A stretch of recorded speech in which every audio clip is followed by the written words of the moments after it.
નમસ્કાર. નિર્માણ ન્યૂઝની વિશેષ રજૂઆત ઝીરોડ કાર્યક્રમ સાથે હું છું યજ્ઞ ત્રિવેદી.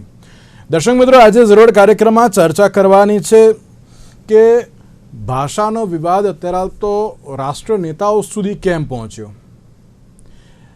અને જ્યારે ભાષાની બાબત આવતી હોય છે તો ત્યારે દર વખતે એક જ બાબત ચર્ચાય છે કે ના મધર ટંગ એના જે પહેલી અત્યારે તો જોવામાં આવે છે ને ત્યારબાદ અન્ય ભાષાઓ આવડવી ઘણી જરૂરી છે, કારણ કે સર્વાઈવ કરવા માટે, એ ભારત દેશ હોય કે પછી અન્ય દેશ હોય. અને તેમાં પણ એમ કહેવાય ને કે ના એક ભાષા આવડતી હોય તો સારું, બે ભાષા આવડતી હોય તો સારું, ને જો ત્રણ ભાષા આવડતી હોય તો ઘણું સારું, કે જે જ્ઞાન માટે પણ એટલે કે નોલેજ માટે પણ સારું છે, બિઝનેસ માટે સારું છે, સ્ટડી માટે પણ ઘણું સારું એવું કહેવામાં આવતું હોય છે. પણ જે થોડાક સમયથી મહારાષ્ટ્રમાં જે ભાષા વિવાદ જોવા મળી રહ્યો છે, કે જેમાં 29મી જૂનના રોજ જોધપુર સ્વીટ્સ જે મુંબઈના મીરા રોડ ઉપર આવેલું હતું, કે જેમાં બાબુલાલ ચૌધરીને રાજ ઠાકરેની મનસે પાર્ટી જેના કાર્યકર્તાઓએ મરાઠી ન બોલવા ઉપર માર માર્યો હતો. 29મી જૂને આ ઘટના સામે આવી. ત્યારબાદની વાત કરીએ તો ત્યારબાદ જે ઘણા બધા લોકોએ તેનો વિરોધ કર્યો કે કેમ ગુજરાતીને માર મારવામાં આવે છે, કેમ આ પ્રકારની પરિસ્થિતિ. ત્યારબાદની વાત કરીએ તો ત્યારબાદ 20 વર્ષ બાદ રાજ ઠાકરે અને ઉદ્ધવ ઠાકરે એક મંચ ઉપર જોવા મળ્યા, અને ત્યારે દરેક લોકોમાં એક સવાલ હતો કે આ બંને ખૂબ જ મોટા જે નેતાઓ છે મહારાષ્ટ્રના, જે એમ કહેવાય કે કી પર્સન છે, તે અત્યારે તો જ્યારે આવતા હોય એક મંચ ઉપર ત્યારે એક સવાલ જોવા મળતો હોય છે કે અત્યારે તેઓ કેમ અત્યારે એક મંચ ઉપર આવ્યા, કેમ આ પ્રકારની પરિસ્થિતિ જોવા મળી. ત્યારબાદની વાત કરીએ તો જે રીતે 18મી જુલાઈના રોજ મનસેના પ્રમુખ એટલે કે મહારાષ્ટ્ર નવનિર્માણ સેનાના પ્રમુખ રાજ ઠાકરે દ્વારા એક નિવેદન આપવામાં આવ્યું, અને તેમના દ્વારા પણ જે કહેવામાં આવ્યું કે મુંબઈને મહારાષ્ટ્રથી અલગ કરવાનો પ્રયાસ અમુક ગુજરાતી વેપારીઓ અને નેતાઓ દ્વારા કરવામાં આવ્યો હતો. અને જ્યારે મુંબઈ મહારાષ્ટ્રને ન મળે તેનું પહેલું નિવેદન સરદાર વલ્લભભાઈ પટેલ દ્વારા આપવામાં આવ્યું હતું, તેવું પણ તેમના દ્વારા કહેવામાં આવ્યું. ત્યારબાદ તેમણે એમ કહ્યું કે પૂર્વ વડાપ્રધાન મોરારજીભાઈ દેસાઈએ જે મહારાષ્ટ્રમાં આંદોલનો થયા હતા તે સમયે જે સૌથી પહેલાં ગોળીબારનો આદેશ એ મોરારજી દેસાઈ દ્વારા આપવામાં આવ્યો હતો, કે જે યોગ્ય નથી, તેવું પણ તેમના દ્વારા કહેવામાં આવ્યું હતું. ત્યારે આ ભાષા વિવાદ કેમ આ પ્રમાણે વકર્યો છે, કેમ અત્યારે આ પ્રકારની પરિસ્થિતિ છે, તે તમામ મુદ્દાઓ પર આપણે ચર્ચા વિચારણા કરીશું. ચર્ચા વિચારણા કરવા માટે અમારી સાથે જોડાઈ ગયા છે વિજયભાઈ ચોરમારે, કે જેઓ વરિષ્ઠ પત્રકાર છે, અને સાથે સાથે જ प्रशांत भाई गढ़वी, के जो राजकीय विश्लेषक છે. જ્યાં બંનેનું સૌથી પહેલાં તો સ્વાગત છે. विजय जी, शुरुआत में आपसे करना चाहूँगा. मैंने जिस तरीके से शुरुआत में कहा कि 29 जून को जोधपुर स्वीट्स के ऑनर जो गुजराती व्यापारी थे उनको मनसे के जो कार्यकर्ता थे उन्होंने मार मारा. फिर उसके बाद उद्धव ठाकरे और राज ठाकरे एक मंच ऊपर देखे, वो भी 20 साल बाद, और वो भी मराठी अस्मिता के लिए. और फिर ये जो भाषा विवाद भी सामने आया. सबसे पहले तो ये भाषा विवाद आप किस तरीके से देख रहे हैं? देखिए, पहले इशू क्या है समझ लेना चाहिए. ये यहाँ का कोई या अन्य भाषा बोलने वालों के खिलाफ कोई इशू नहीं था. जो मराठी के बगैर बाकी भाषा बोलने वाले बाहर के राज्यों के लोग यहाँ रहते उनके बारे में इशू नहीं. इशू महाराष्ट्र गवर्नमेंट से रिलेटेड था. हाँ. त्रिभाषा सूत्र जो है, यस, त्रिभाषा सूत्र की गवर्नमेंट ने ये कहा कि 2 महीने पहले की बात है कि पहली कक्षा से यदि यहाँ महाराष्ट्र में 2020-25 साल से मातृभाषा के अलावा पहली कक्षा से अंग्रेजी कंपलसरी है. क्योंकि तब के गवर्नमेंट में कांग्रेस की गवर्नमेंट थी, तब के शिक्षा मंत्री थे रामकृष्ण मोरे. उन्होंने पॉलिसी लागू की कि अगर बड़े जो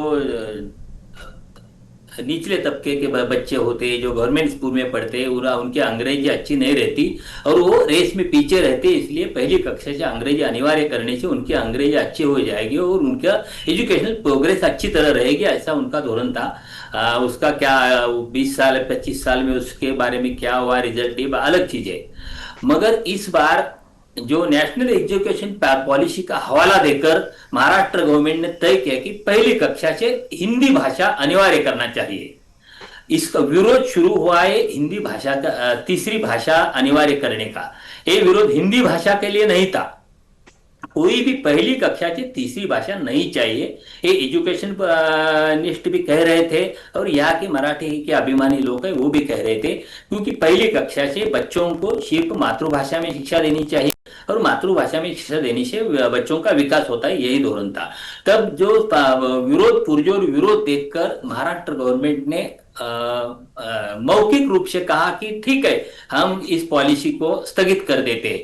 2 महीने तक उन्होंने कुछ नहीं किया, 2 महीने तक उनका काम चलता रहा, किताबें छपती रही, मगर उन्होंने कोई लिखित रूप से कोई ऑर्डिनेंस नहीं निकाला, कोई ऑर्डर नहीं निकाला जो उनकी पॉलिसी को कैंसिल करने की।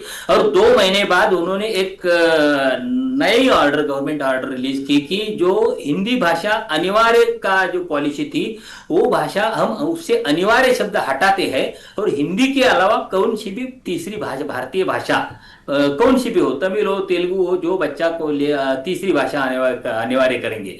इसके पीछे महाराष्ट्र सरकार की यही मंशा थी कि फिर हिंदी को थोपना, क्योंकि अगर आप तीसरी और कोई किसी भाषा का पर्याय देंगे तो लोग हिंदी ही स्वीकार करेंगे। महाराष्ट्र में मराठी के नजदीक की भाषा है, इसीलिए लोगों ने फिर इसे विरोध कर दिया, ये नहीं चलेगा और आंदोलन बढ़ गया। राज ठाकरे की पार्टी 20 साल पहले मराठी का मुद्दा लेकर खड़ी हुए, स्थापन हुए, मराठी उनकी राजनीति का प्रमुख मुद्दा रहा है, उन्होंने विरोध किया। शिवसेना उसमें उतरी, कांग्रेस उतरी, सारी पार्टियां और बहुत सारे एनजीओ, मराठी भाषा के लिए काम करने वाली साहित्य संस्था, इन सारों ने विरोध कर दिया। और ये इतना सारा विरोध देखकर जिस दिन असेंबली का सेशन शुरू होने वाला था, महाराष्ट्र विधानसभा का सत्र शुरू होने वाला था, उसके पहले दिन मुख्यमंत्री देवेंद्र फडणवीस ने ऐलान कर दिया कि हम ये जो हिंदी भाषा का जो हम पॉलिसी ला रहे हैं वो स्थगित कर रहे हैं और उसके लिए एक समिति गठित कर रहे हैं। डॉक्टर नरेंद्र जाधव कमिटी, जो रिजर्व बैंक के गवर्नर थे और एमपी थे, पूना यूनिवर्सिटी के वाइस चांसलर भी थे, वो उनकी एक कमेटी गठित कर रहे हैं और वो उस कमेटी का जो रिपोर्ट आने के बाद इसके बारे में निर्णय लेंगे। 5 तारीख को इस हमारा हिंदी यानी तीसरी भाषा के खिलाफ जो मोर्चा निकलने वाला था उसका आयोजन हो रहा था। राज ठाकरे और उद्धव ठाकरे उस मोर्चा में इकट्ठा आने का चल रहा था, मगर मुख्यमंत्री देवेंद्र फडणवीस के ऐलान के बाद वो मोर्चा तो रद्द हो गया, क्योंकि जिस कारण के लिए मोर्चा निकालने वाले थे वो कारण ही उन्होंने स्थगित कर दिया, इसलिए मोर्चा रद्द हो गया। और उसके बाद उन्होंने विजय रैली का आयोजन किया। उसके बाद मीरा भाईंदर का इंसिडेंट क्या है, जो आज जिसकी आपने जिक्र किया, जोधपुर स्वीट्स के मालिक को जो मनसे के कार्यकर्ताओं ने उनको कुछ हाथापाई की, उसका यहाँ के किसी भी आदमी ने, महाराष्ट्र के किसी भी आदमी ने समर्थन नहीं किया।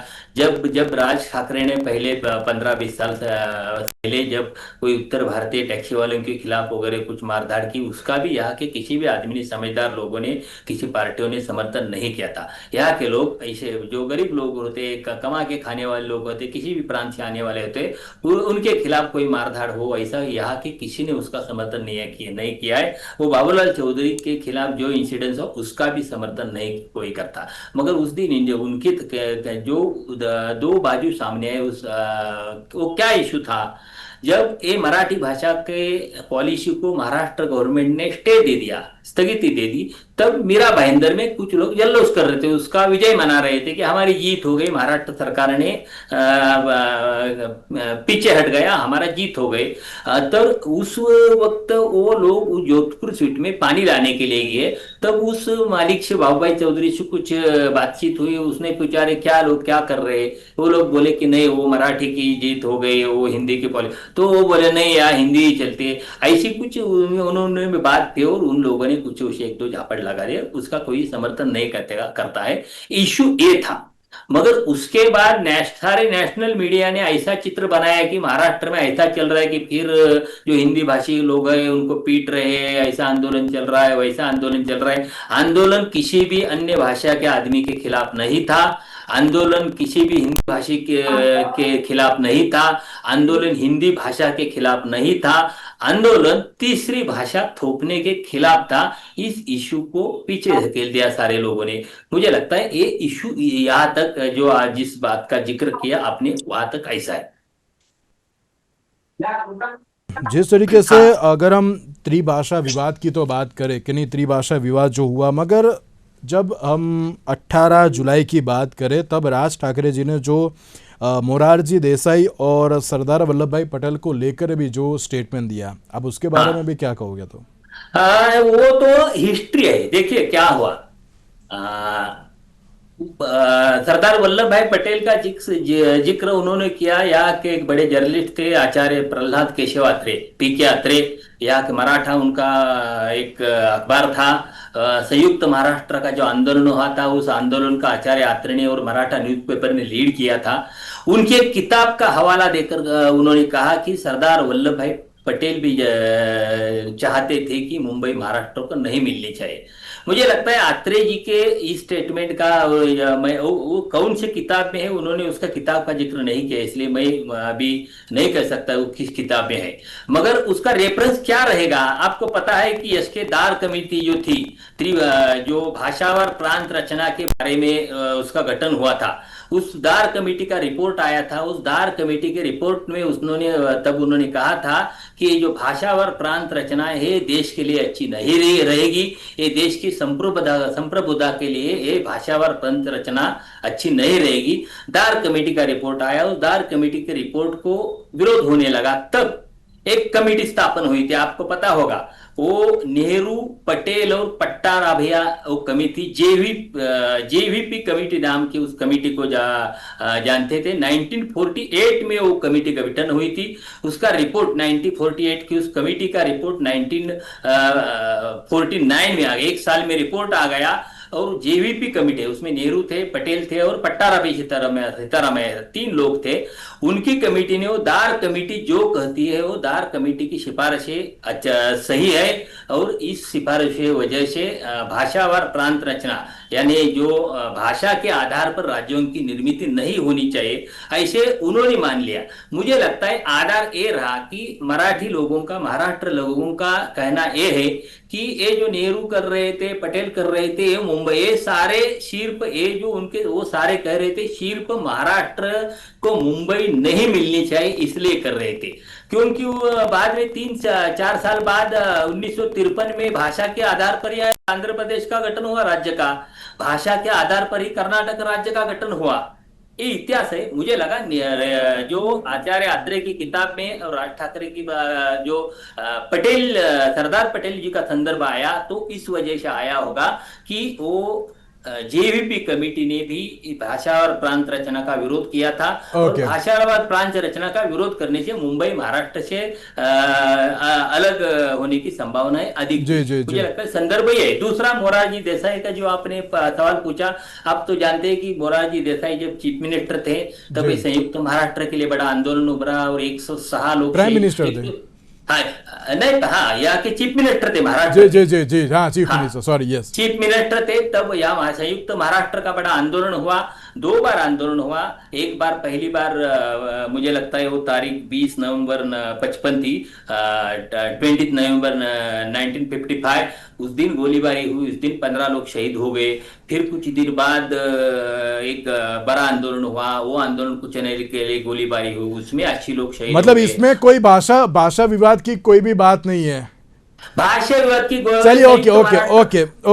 चल रहा था। मोरारजी देसाई चीफ मिनिस्टर रहते हुए 106 लोग, मराठी लोग शहीद हो गए संयुक्त महाराष्ट्र के लिए। इसीलिए ऐसा संदर्भ।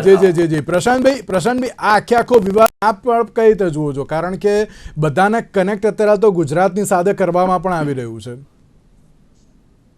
BJP comfortable in Gujarati? हम गुजराती नहीं, मैं नहीं समझ सकता। नहीं, हाँ, यज्ञ आप क्यों है? હું ગુજરાતી બોલું કે હિન્દી બોલું? આપ નહીં, તમને જે કમ્ફર્ટેબલ લાગે, ઇટ્સ ઓકે। મને હું બંનેમાં કમ્ફર્ટેબલ છું। विजयभाई ने जो बताया, विजय भाई आपने जो बताया वो पूरा एजुकेशन पॉलिसी वाला वो एक सेपरेट मैटर। ये राज ने जो टारगेट इन सेंस की ये जो आपने बोला, जो स्वीट मार्ट वाले व्यापारी के साथ हाथापाई जो जिसने भी किया मनसे के कार्य करने, वो गुजराती बोलने पर, क्योंकि वो तब बोले वो उन्होंने बोला कि मराठी क्या पूरे देश में हिंदी होना चाहिए। वैसे भी एक गॉसिपिंग हो जाती है, तो वो हाँ। गॉसिपिंग में वो व्यापारी ने इतना ही बोला कि भाई पूरा देश हिंदी बोलता है तो हिंदी भाषा होनी चाहिए, और तब जाके उसको ये गुजराती बोल रहा है, ये गुजराती बोल रहा है, ऐसा करके तो ये एक इमोशन टच हो गया। और किसने किया? मनसे के कार्यकर्ता। वो कोई रोड छाप और कोई टपोरी ने या ऐसे ही कोई नहीं, गुंडागर्दी नहीं हुआ था, ये प्योरली पॉलिटिकल वर्कर्स ने पॉलिटिकल लैंग्वेज को टारगेट करके बोला था। तो ये मुद्दा पूरे देश में इसलिए उछला कि भी गुजराती वर्सेस मराठी ये कहां से बीच में आता है, तो ये इसको हम पार्क करते हैं। अभी मुख्य मुद्दा तब से उसके बाद जितने भी इंसिडेंट्स और जो इवेंट्स बने, आप पूरी क्रोनोलॉजी को समझो कि एक स्टेज पे राज ठाकरे, उद्धव ठाकरे का आना, वो भी मराठी मानुस की बात करना, जय महाराज से लेके मराठी। अभी मराठी लैंग्वेज को वो क्यों बोलते हैं, तो मैं हर बार बोलता हूं कि राज ठाकरे के पास उसकी कोई राजनीतिक जमीन बची नहीं है। उनके पास जो भी बोलो वो सिर्फ only and only Mumbai corporation का इलेक्शन होता है, उसमें वो कंटेस्ट करना, उनके उम्मीदवार खड़े करना, उनकी एक ताकत दिखाना, वो ही अभी राजनीतिक जमीन उनकी बची है। वो जमीन बचाने के लिए उनके पास एक ही इमोशनल कार्ड बचा है, मराठी मानुस वाला, और उसको वो फोकस करते हैं। इसीलिए हर बार, ये आज की बात नहीं है, जब से मनसे बनी, और मनसे से पहले गलती से एक बार बाला साहेब ठाकरे भी बोल गए थे गुजराती के बारे में, लेकिन तब उसके बाद उनको वो हो गया था एक रियलाइज कि ये गलती हो गई। उसके बाद कभी भी बाला साहब ठाकरे कोई भाषा के ऊपर नहीं बोले थे। लेकिन राज ठाकरे हर 5 साल में जब जब विधानसभा, मतलब विधानसभा का चुनाव या तो कॉर्पोरेशन का चुनाव आता है, तब ऐसे कोई मुद्दे जो भड़काऊ मुद्दे होते हैं, जो बहकाते हैं लोगों को, उनकी एक वोट बैंक खड़ी होती है कि भाई यही एक बंदा है जो हमारे लिए, मराठे के लिए जॉब की बात हो, वोट की बात हो, वो लड़ रहा है। इसीलिए वो थोड़ा बहुत छोटा मोटा वोट शेयर वो ले लेते हैं राज ठाकरे। और ये पिछले 2 दिन में उन्होंने जो खास किया है, खास करके सरदार के बारे में देना, टिप्पणी करना, ये मराठा के लिए, अभी ये आप समझो ये उनका एक वोट बैंक क्रिएट करने का सिर्फ और सिर्फ एक हाई वोल्टेज ड्रामा है। इलेक्शन के बाद ये सब कुछ जीरो हो जाएगा, वो भी खो जाएंगे, कहीं दिखेंगे नहीं, कहीं आने वाले भी नहीं है। ना तो कॉर्पोरेशन में उनकी जीत होने वाली है, ना असेंबली में एक सीट जुटा पाते हैं। पर अपना मुख्य मुद्दा ये है, हमारे साथ बीजेपी के हमारे यहाँ के लोकल नेता महेश भाई भी जुड़ गए। महेश भाई को नमस्कार। ये महाराष्ट्र में सरकार बीजेपी की है। अमित शाह त्रिभाषी को लेके तमिलनाडु के खिलाफ बहुत सारा संसद में भी बोल चुके हैं कि अपोज करेंगे ही करेंगे। आप बंटवारा कर रहे हो, तो अगर इतना कुछ हो रहा है, इतनी विवादास्पद टिप्पणियां हो रही है राज ठाकरे की ओर से, तो वहां की सरकार को कुछ ना कुछ इसके खिलाफ एक्शन लेना पड़ेगा। अभी तक नहीं लिया है। एफआईआर अभी आजू बाजू से शुरू हो गई है, बट अभी भी महाराष्ट्र सरकार चुपकी बैठी हुई है। तो वो चुपकी भी जो है वो सताती है इन सेंस कि वो उनका जो काम करना है वो नहीं कर रही है। तो हमारी सबकी ओर से एक रिक्वेस्ट है महाराष्ट्र सरकार को कि राज ठाकरे को ये कैसे इतना से मिल जाता है कि वो कभी भी आके कुछ भी बोल लेते हैं। बड़बोले नेता है, जिसको हम यहाँ गुजराती में मतलब क्या बोलते हैं, जो मैं आपके साथ सहमत हूं कि वाणी स्वतंत्रता हमारे संविधान का एक भाग है, सबको एक वो लोकशाही में दिया हुआ है, राइट्स दिया हुआ है। बट उसका मतलब ये नहीं है कि आप कुछ भी कह के जातिगत लैंग्वेज आधार पर भड़काऊ भाषण करके बिल्कुल।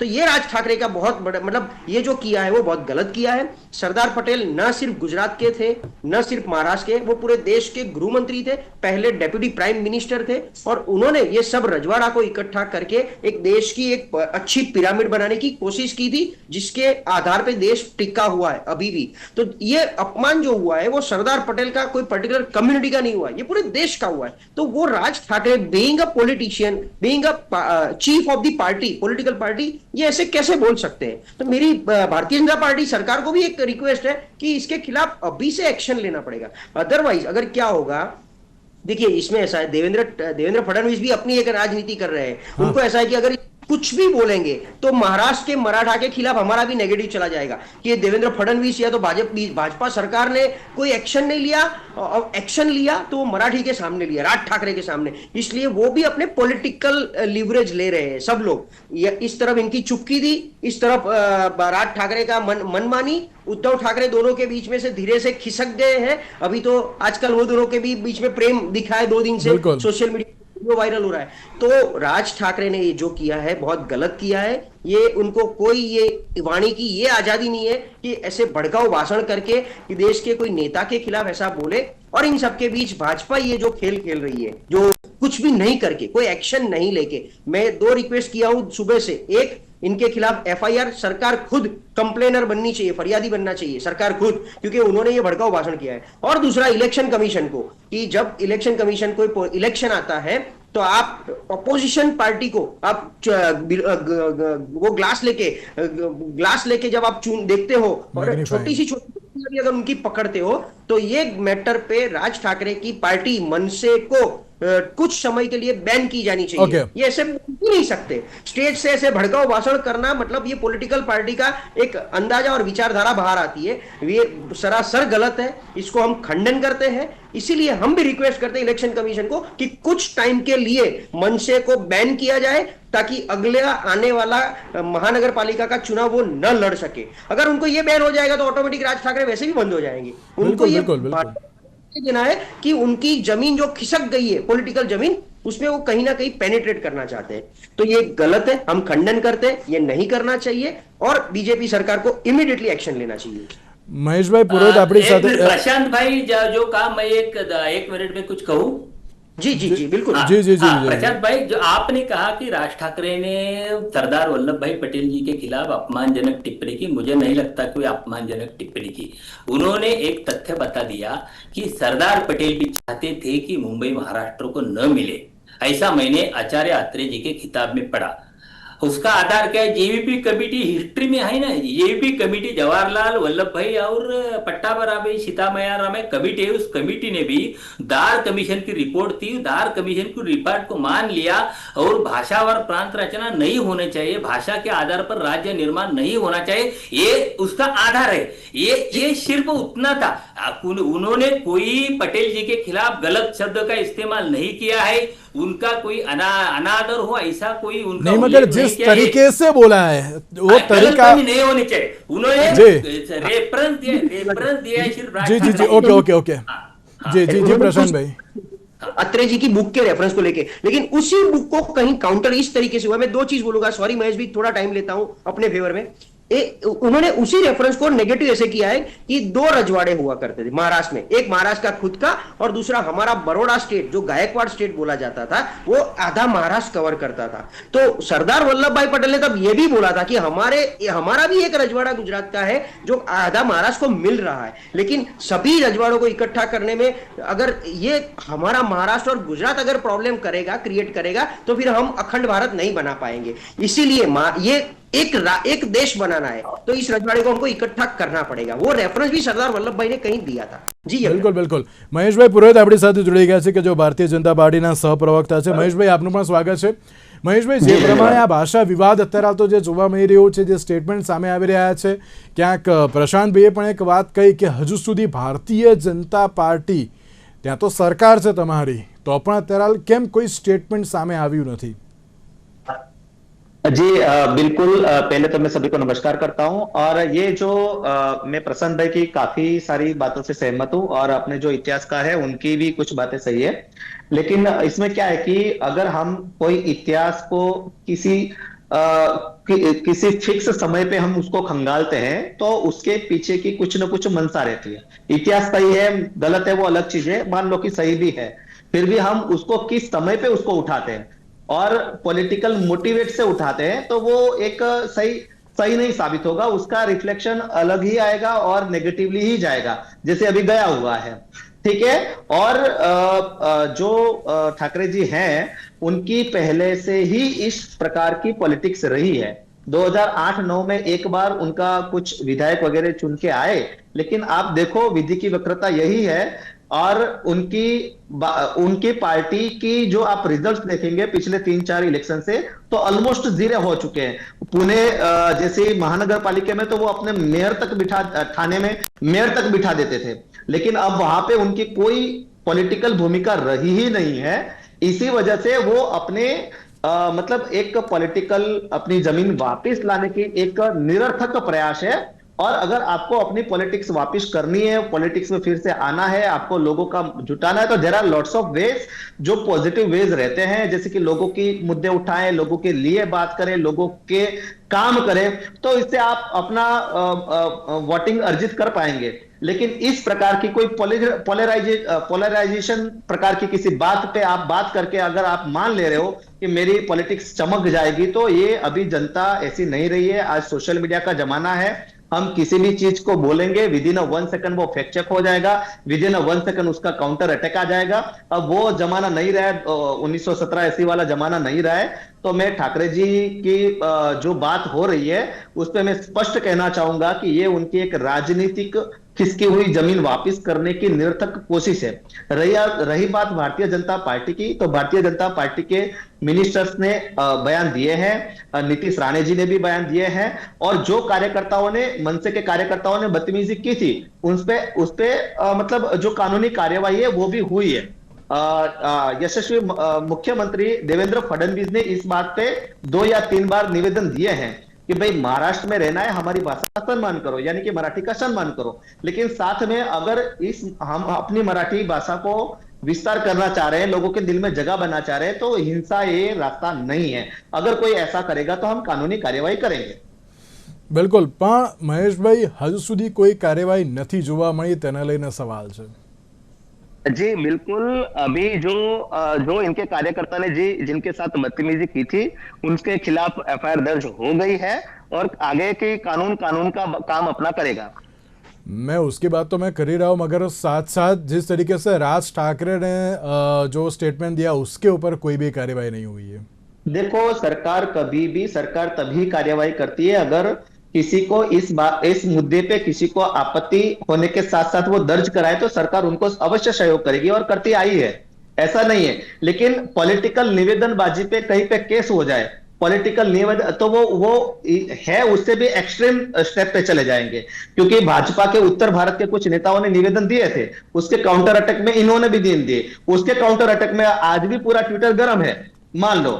तो अगर वो कानूनी कार्यवाही अगर कोई सामने से आता है और करता है तो सरकार उनको सहयोग करेगी। ओके, एक 63 सेकंड प्रशांत भाई, कार्यवाही થશે કારણ કે બિહાર ઇલેક્શન આવી રહ્યું છે પાછા। બિહાર એક આખી અલગ ચેપ્ટર છે, નહીં, ક્યાંક જોડવામાં આવી રહ્યું છે કે અત્યારે હાલ ભારતીય જનતા પાર્ટીની સરકાર કેમ કઈ બોલતી નથી, કારણ કે નિશિકાંત દુબે દ્વારા પણ સ્ટેટમેન્ટ આપવામાં આવ્યું, તેની સામે પણ રાજ ઠાકરે દ્વારા જે રીતે નિવેદન આપવામાં આવ્યું હતું, પરંતુ હજુ સુધી કોઈ પ્રત્યુત્તર ત્યાંથી પણ નથી મળ્યો। નિશિકાંત દુબે અને રાજ ઠાકરે તો સામસામે ધમકી ઉપર આવી ગયા છે, પણ તેમ છતાં બધી બાજુથી ચૂપકીથી જે હું ક્યારનો કહી રહ્યો છું કે આમાં કેવું છે, તેરી બી ચૂપ મેરી બી ચૂપ। અને રાજ ઠાકરેનું મેં જે કીધું એ પ્રમાણે માત્ર કોર્પોરેશન ચૂંટણી એમનો ટાર્ગેટ છે। કોર્પોરેશનની ચૂંટણી પતી જશે એટલે વળી પાછા 2029 નવેમ્બર જ્યારે મહારાષ્ટ્રની ચૂંટણી આવશે ત્યારે પાછા રાજ ઠાકરે દેખાશે, ત્યાં સુધી દેખાવાના પણ નથી। પણ એ ક્યાંય નથી, એટલે અત્યારે એમની જમીન બનાવવાનો, કારણ કે હવે તમે સમજો મહારાષ્ટ્રમાં 2 નેક્સસ બની ગયા છે, એક નેક્સસ બીજું નેક્સસ એનડીએ નું છે। આ બેની વચ્ચે રાજ ઠાકરે એક જ એવા છે જે ઝોલા ખાય છે, કોઈની સાથે નથી, કોઈ એમને પકડતું નથી અને કોઈ રીતે એમની જમીન બનતી નથી, એટલે માત્ર ઇમોશનલ કાર્ડ રમવાનો પ્રયત્ન કર્યો છે। જોઈએ આની એને મળવી જ ના જોઈએ આ રીતે, કારણ કે વિચારધારા નથી, દરેક પાર્ટીની વિચારધારા હોય। હું કહું છું ભલે ગમે તેમ એનસીપી એક વિચારધારા, એમ આ મનસેની કોઈ વિચારધારા નથી, मात्र मराठी मानुस। ओके ओके ओके, आप त्रोणे हमारे साथ जोड़े, आप त्रोणे खूब खूब आभार, थैंक यू सो मच। तो दर्शक मित्रों, आजना विशेष कार्यक्रम में मने आपशो रजा, नमस्कार।